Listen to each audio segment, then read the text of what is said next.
आयुर्वेदिक चूरन, पेट सफा तो हर रोग दफा। सीएम पुष्कर सिंह धामी को मंत्री और विधायकों ने दी नववर्ष की शुभकामनाएं। सीएम ने सभी अंगतुकों का जताया आभार, कहा नए अवसरों का प्रतीक होता है नया साल।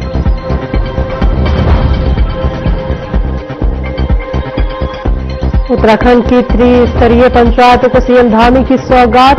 94 करोड़ 23 लाख रुपए की धनराशि की मिली मंजूरी, पंचायतों में विकास कार्यों को मिलेगी रफ्तार।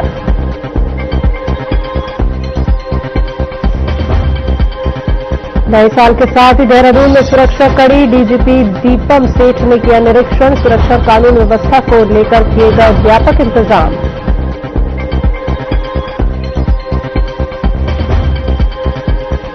और पंतनगर में 2 बाइक की जोरदार टक्कर, एक की मौके पर मौत, 3 घायल। बीजेपी पूर्व विधायक ने मृतक के परिजनों से की मुलाकात।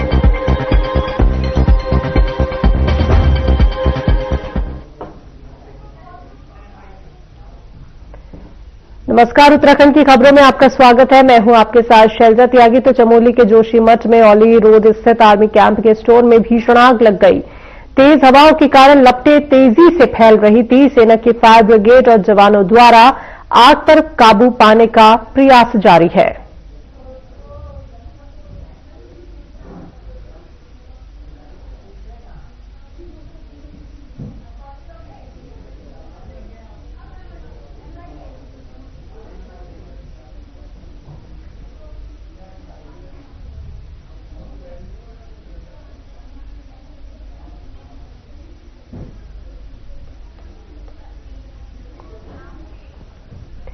किच्छा विधानसभा क्षेत्र के थाना पुलभट्टा में एक नाबालिग बच्ची की वीडियो बनाकर सोशल मीडिया पर डालने का मामला सामने आया है।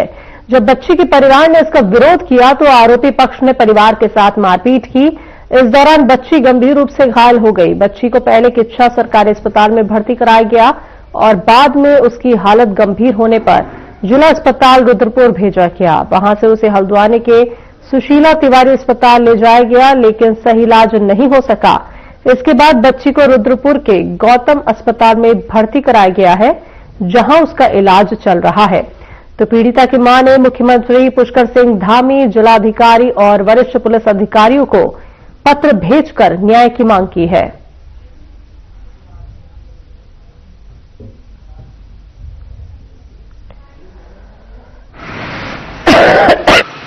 संडे के दिन तमाशा हो रहा था। सोहेल ने आके लड़के की हमारी सबकी वीडियो बनाई थी। उससे कहा था कि सोहेल ये वीडियो काट दे, तो उसने नहीं काटी, उसने फेसबुक पे डाल दी। इसके बाद में उसने अपने सारे परिवार को बुलाया, सब एकदम आके हम सब लोग पे डट गए, वो मारने लगे सभी लोग पे। हमारे लिए मारा, 3 लोग थे, 2 लड़की हम थे, और हमारे लिए मारा पलक को और पाल को। इसमें आपकी लड़की थी? इसमें लड़की तो एक ही नहीं, हम अपने घर की थी। लड़की इतना मारा, उसे गला घोट दिया, उसका खाना नहीं खा मिल रहा, उससे पैर से खड़ा नहीं मिल रहा, बिल्कुल वो लाश की तरह उसके पड़ी रहती है। चल रहा है, बहुत सारा पैसा लग गया उसमें, पैसा भी मैं मांग करती हूँ लोग गिरफ्तार हों जल्दी से जल्द। मेरा नाम पलक है, मैं सुतैया पुलभट्टे की रहने वाली हूँ। इतवार वाले दिन मैं और मेरी मम्मी और दीदी मतलब तमाशे दिखाने वाला आया था, वहाँ देख रहे थे, तो सोहेल नाम के लड़के ने हमारी वीडियो बना ली और हमने उससे पूछा कि मतलब ये वीडियो क्यों बनाई है, डिलीट कर दे, तो उसने डिलीट नहीं की और फेसबुक पे डाल दी। फिर उसने अपने घर वालों को बुला लाया इतनी बात पे, मतलब फिर उनके घर वालों ने आके हम पे अचानक हमला कर दिया। फिर मतलब मुझे मतलब सब लोगों को मारा, मुझे मतलब इतना मारा कि मैं अपने पैरों पे मतलब बैठ नहीं पा रही हूँ, खाना भी नहीं खा पा रही हूँ। हाँ, महिलाएं भी थी, 6 लड़कियां थी और एक छोटा सा लड़का था। आदमी और भी थे, उनको मैं नहीं पहचानती हूँ। वहाँ गए थे। पुलिस क्या कह रही है? पुलिस वालों ने कोई कार्रवाई नहीं की है। क्या मांग करते हैं आप? मैं ये मांग करती हूँ कि वो जल्द से जल्द उन लोगों को गिरफ्तार करें जिन लोगों ने मुझे मारा है।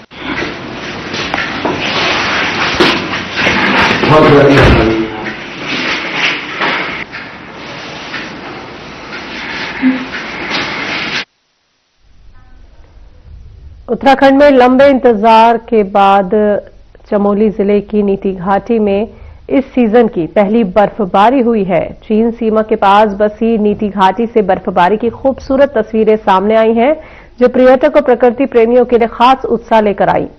तो 1 जनवरी से चमोली में मौसम बंद और आसमान में घने काले बादल छाए हुए थे, जिससे पर्यटन स्थल जैसे औली और आइजन टॉप सूने पड़े थे।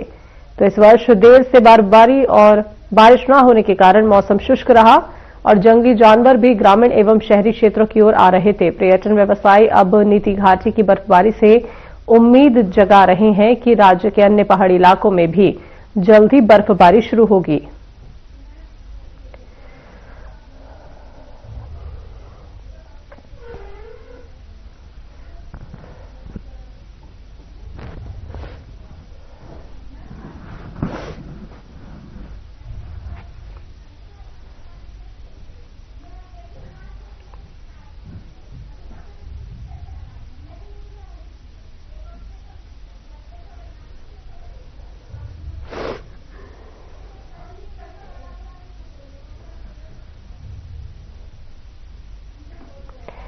तो बर्फबारी की खूबसूरत तस्वीरें सामने आई हैं, आप देख सकते हैं। ग्रामीण क्षेत्रों में जिस तरह से जंगली जानवर देखे जा रहे थे, लेकिन अब मौसम सुहावना हो गया है, बर्फबारी हो रही है। नीति घाटी में ये साल की पहली बर्फबारी हुई है, जिसको लेकर पर्यटकों में भी खासा उत्साह देखने को मिला। सामाजिक कार्यकर्ता और Akhil Bharatiya people against rape in India की प्रमुख योगिता भयाना ने अंकिता भंडारी हत्याकांड को लेकर प्रेस वार्ता की। इस दौरान उन्होंने हाल ही में उर्मिला सनावर द्वारा जारी किए गए ऑडियो की जांच की मांग की और विधायक रेणु बिश्व समेत अन्य आरोपियों की गिरफ्तारी की भी जोरदार मांग की। वहीं कांग्रेस प्रवक्ता गरिमा मेहरा दसौनी ने योगिता भयाना का समर्थन करते हुए कहा कि देश की हर महिला और मां उस महिला पर भरोसा करती है जिसने कई आरोपियों को जेल भेजा है। मेहरा ने यह भी कहा कि बयाना सरकार की उन नीतियों और कार्यों के खिलाफ खड़ी है जो महिलाओं के उत्पीड़न को बढ़ावा देती है और पूरा देश उनके साथ खड़ा है।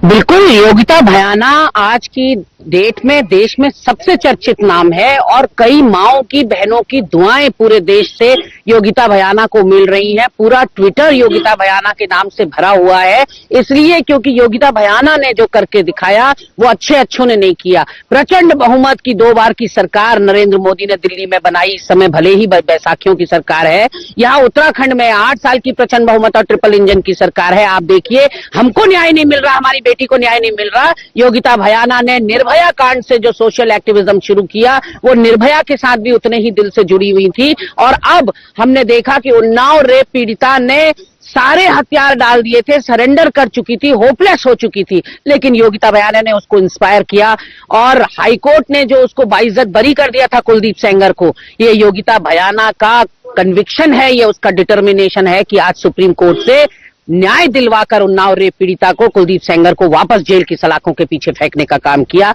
देखिए, अब तक तो कोर्ट को ले लेना चाहिए था। हमारे देश की जो कोर्ट है आजकल कुत्तों पे संज्ञान ले रहे हैं, स्वतः संज्ञान ले रहे हैं कि कुत्ते यहाँ नहीं घूमने चाहिए, कुत्ते वहां नहीं घूमने चाहिए। मुझे तो हैरानी हो रही है कि देश की बेटियों के साथ इतनी बर्बरता हो रही है और वो अभी इसमें संज्ञान लेने का सोच रही है। कोई भी सभ्य समाज में, कोई भी सो कॉल्ड डेवलपिंग नेशन में ये खुद ही स्वतः संज्ञान ले लेना चाहिए था। और मैं ये नहीं कहती कि हर वीडियो पे आप सीरियसली लो, बट उसने कुछ तथ्य दिए हैं, वीडियो रिकॉर्डिंग्स दिए हैं। हम ये भी नहीं कह रहे हैं कि आप इमीडिएट उस पर जंप करें, कम से कम जांच के घेरे में तो लें। कम से कम, जैसा कि मैंने बोला, नया लॉ यही कहता है, जो कि आफ्टर निर्भया मैंने तो नहीं बनाया, कि आप गिरफ्तारी करके आप जांच कीजिए, अगर निर्दोष हो तो छोड़ दीजिए, बट कम से कम जांच तो कीजिए। अगर आप जांच भी नहीं करें तो आप सीधा सीधा आरोपी को बचा रहे हैं और आप नहीं चाहते कि और बड़े खुलासे हों, क्योंकि वो जेल जाएगा तो उसे खुलासे करने पड़ेंगे।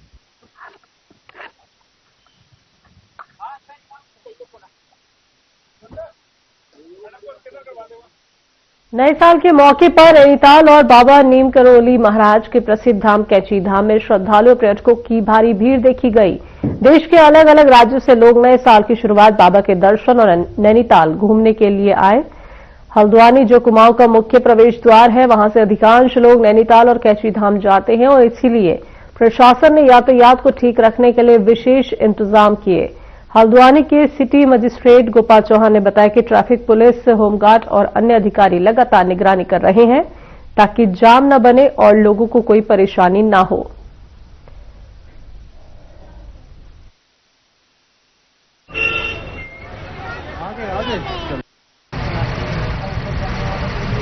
ये सही बात है कि एक तो कुमाऊं का ये द्वार है, दूसरा नैनीताल और कैंची धाम को लेके जो पर्यटन है, वो जो पर्यटक है वो उनका काफी फ्लो रहता है। तो पुलिस की जो हमारी व्यवस्थाएं हैं या आपका ट्रैफिक की जो व्यवस्थाएं हैं वो दुरुस्त है।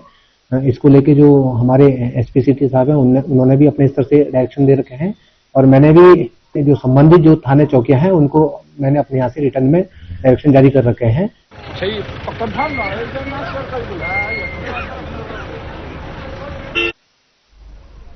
हल्द्वानी में कुमाऊं कमिश्नर दीपक रावत ने अपने कैंप कार्यालय में सिंचाई, पेयजल और विद्युत उत्पादन के लिए बनाए जा रहे बहुउद्देशीय जमरानी बांध परियोजना के निर्माण कार्य की समीक्षा बैठक की। बैठक में परियोजना के महाप्रबंधक ने बताया कि 2 टनल निर्माण कार्य अब तक 85% पूरे हो चुके हैं और इसके साथ ही पानी के डायवर्जन के लिए 2 कॉपर डैम का काम भी शुरू कर दिया गया है। महाप्रबंधक ने कहा कि जून 2026 तक टनल निर्माण सहित कृत्रिम डैम बनकर तैयार हो जाएंगे और अगली बरसात में नदी का पानी टनल के माध्यम से डायवर्ट किया जाएगा और इसके पश्चात स्थायी डैम का निर्माण शुरू होगा। योजनानुसार जून 2019 तक 10 किलोमीटर लंबे और 150 मीटर ऊंचे जमरानी डैम का निर्माण पूरा किया जाएगा।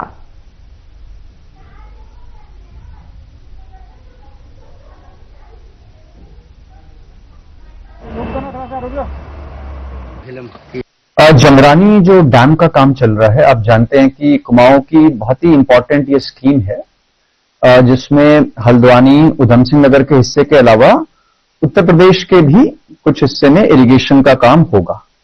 तो इसके जो अलग अलग कंपोनेंट्स हैं, इसमें सबसे पहले तो डाइवर्जन जो टनल है उसको बनना है। उसके बाद इसमें 2 कॉफर डैम बनेंगे, एक तो ऊपर की तरफ बनेगा और एक डाउनस्ट्रीम में बनेगा, ये वाला काम है। उसके बाद रिवर बेड पे काम होंगे और डैम के एक्सकवेशन का काम होगा और मौके पर एक डैम बन जाएगा। उसके बाद जो आपका इरिगेशन सिस्टम हल्द्वानी के अंदर है, जो पुरानी नहरें हैं, इसमें गौला पार का भी है और गौलावार का भी है। तो गौला पार में तो आप लोग ज्यादा कुछ नहीं कर रहे हैं, लेकिन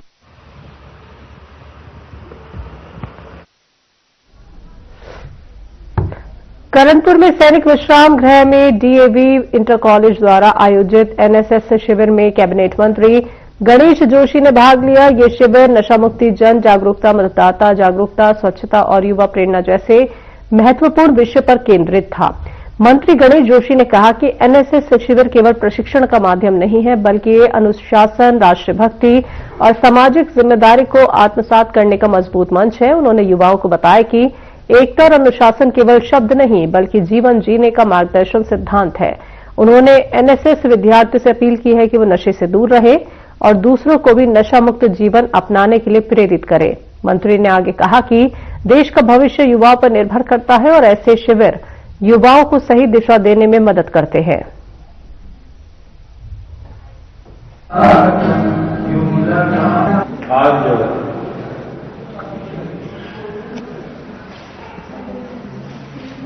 आपकी एक का दूसरी का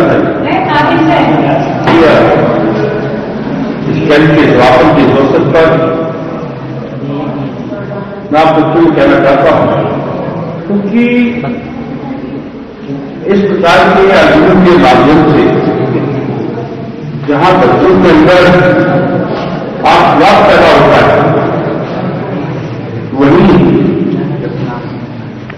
जिन विषयों की जानकारी में देख रहा हूं, मतदाता जागरूकता अभियान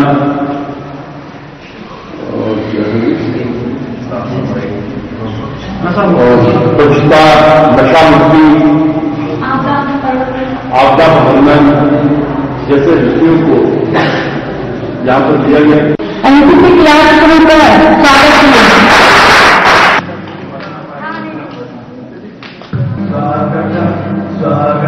छठवां स्थापना दिवस पूरे हर्षोल्लास, गरिमा और देशभक्ति के साथ मनाया गया। नूरानांग बटालियन और फाइटिंग फोर्थ जसवंत बाबा की बटालियन के नाम से प्रसिद्ध इस ऐतिहासिक यूनिट के स्थापना दिवस पर 20 शहीदों को श्रद्धांजलि अर्पित की गई। कार्यक्रम की शुरुआत दीप प्रज्वलित से की गई और आपको बता दें कि शहीद हुए जवानों को पुष्प अर्पित कर उन्हें नमन किया गया। 2 मिनट का मौन रखा गया और इस अवसर पर वक्ताओं ने बटालियन की गौरवशाली इतिहास, शहीदों की कुर्बानियां, नैतिक मूल्यों, सामाजिक कुरीतियों और पलायन जैसी चुनौतियों पर भी अपने विचार रखे। मैं बात करता हूँ अपने पत्रकार बंधुओं का। मैं नोबल 9 गढ़वाल का अध्यक्ष हूँ और अध्यक्ष होने के नाते मेरी पलटन का आज जो है 62वां स्थापना दिवस यहाँ पर मनाया गया है। हम लोगों ने सारे हमारे सैनिक, हमारे समस्त महिलाएं, हमारी वार विडोज महिलाएं और समस्त सैनिकों ने इसमें शिरकत से भाग लिया है और हम बहुत बड़ा जो है एहसान समझते हैं। दरअसल में मैं आप लोगों की जानकारी के लिए ये कहना चाहूंगा कि ये गढ़वाल राइफल्स की आज की डेट में 24 बटालियन है, तो उसमें से हमारी पलटन जो है 9 गढ़वाल राइफल से 1 जनवरी 1965 को इसकी स्थापना हुई थी। तब से लेकर अभी तक बटालियन को अभी 62 साल हो, आज 62वां स्थापना दिवस है। तो जितने भी हम, वैसे तो हमारे पलटन में जिन्होंने हमारे साथ नौकरी की है, जिन साथियों ने, वो अलग अलग स्थानों पर जाकर के अपना बैठ चुके हैं। खबरों में वक्त एक छोटे से ब्रेक का, जल्द वापस लौटेंगे।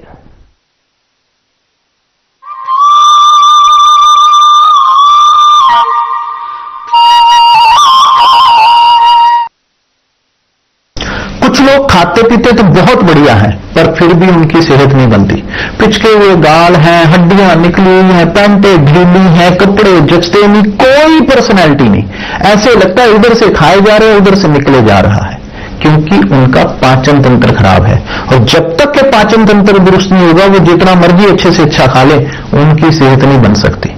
इसलिए हमारी संस्था सन्यासी आयुर्वेदा ने एक ऐसी दवा का निर्माण किया है जो कि आपके लिवर को, आपके पाचन तंत्र को दुरुस्त करने का काम करती है, ताकि आप जो भी खाएं उसका पूरे का पूरा निचोड़ आपके शरीर को लगे, आपकी भूख बढ़े, खाया पिया सही से लगे, नया खून बने, हड्डियों में जान आए, वजन बढ़े और आप मोटे तगड़े खूबसूरत पर्सनैलिटी के मालिक बन जाएं।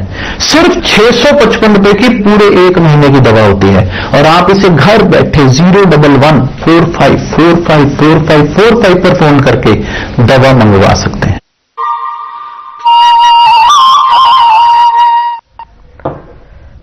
ब्रेक के बाद एक बार फिर से आप सभी का स्वागत है। बात करते हैं अगली खबर की। जिलाधिकारी सविन बंसल ने नंदा सुनंदा योजना के अंतर्गत 4 बालिकाओं को 1.5 लाख रुपए के चेक दिए। बता दें कि इस योजना के तहत अब तक करीब 90 से अधिक बालिकाओं की शिक्षा को पुनर्जीवित किया गया है। तो वहीं इस दौरान जिलाधिकारी ने कहा कि बालिकाएं अपनी पढ़ाई को जारी रखें और इसके लिए प्रशासन हर संभव प्रयास कर रहा है।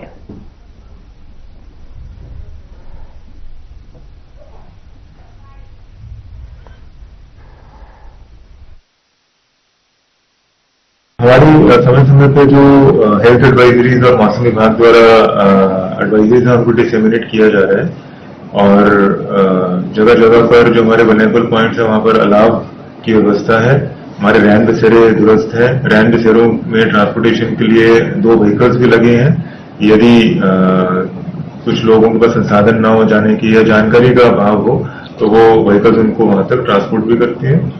और इसी तरह से जो हमारी इमरजेंसी मेडिकल सर्विसेज हैं कि किसी को कोई फ्रॉस्ट बाइट या हाइपोथर्मिया की शिकायत है तो वो समय इमरजेंसी में अपनी चिकित्सा सेवा भी एक्सेस कर सकते हैं।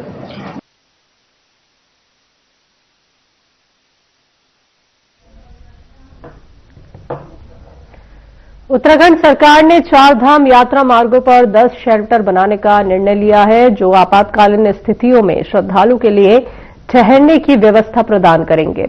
ये शेल्टर वर्ल्ड बैंक प्रोजेक्ट के जरिए बनाए जाएंगे, जिसके लिए 39 करोड़ रुपए की राशि स्वीकृत की गई है। वहीं शेल्टरों के संचालन के लिए एक नियमावली भी तैयार की जाएगी, जिससे ये सुनिश्चित किया जा सकेगा कि शेल्टरों का उपयोग पूरे साल भर हो सके और आसपास के लोगों को जरूरत पड़ने पर इसका उपयोग करने में कोई परेशानी ना हो।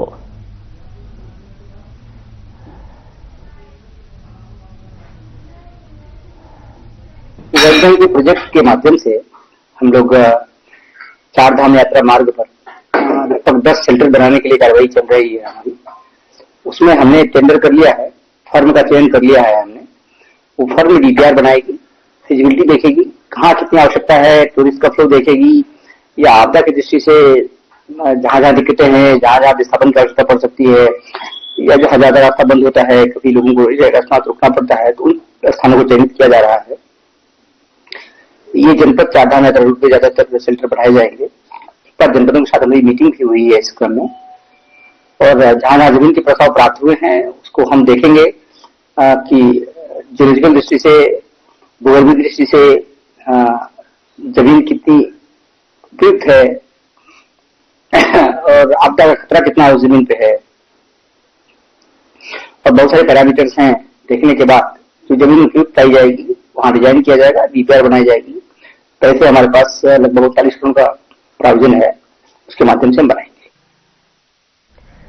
मंगलौर में हाईवे पर लगातार लगने वाले जाम को लेकर ज्वाइंट मजिस्ट्रेट दीपक रामचंद्र सेठ ने नेशनल हाईवे के अधिकारी व नगर पालिका परिषद के अधिकारियों के साथ हाईवे के किनारे किए गए अतिक्रमण को जेसीबी के द्वारा हटाया और आगे से दोबारा हाईवे पर अतिक्रमण न करने की चेतावनी दी है। ज्वाइंट मजिस्ट्रेट ने बताया कि मंगलौर में लगातार चलते जाम को लेकर यात्रियों को भारी परेशानियों का सामना उठाना पड़ता है और हाईवे पर यू टर्न को लेकर चर्चा की जा रही है, जिससे स्थानीय लोगों को भी परेशानी न हो। जल्द ही अभी व्यवस्थाओं को जांच परख कर हाईवे से जाम का प्रेशर भी कम करने का प्रयास किया जाएगा। तो वहीं अवैध अतिक्रमण को लेकर प्रशासन लगातार कार्रवाई कर रहा है।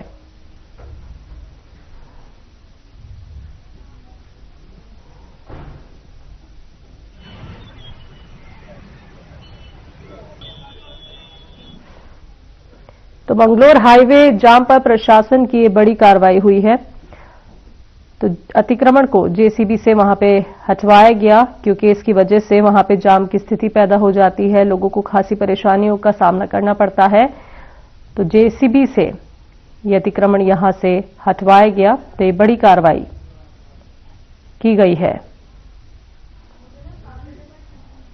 तो मंगलौर हाईवे जाम पर प्रशासन सख्त हुआ है, लगातार वहां पे जाम की स्थिति बनी रहती है और इसी को लेकर अतिक्रमण को जेसीबी से हटवाया गया और आगे भी चेतावनी दी गई है।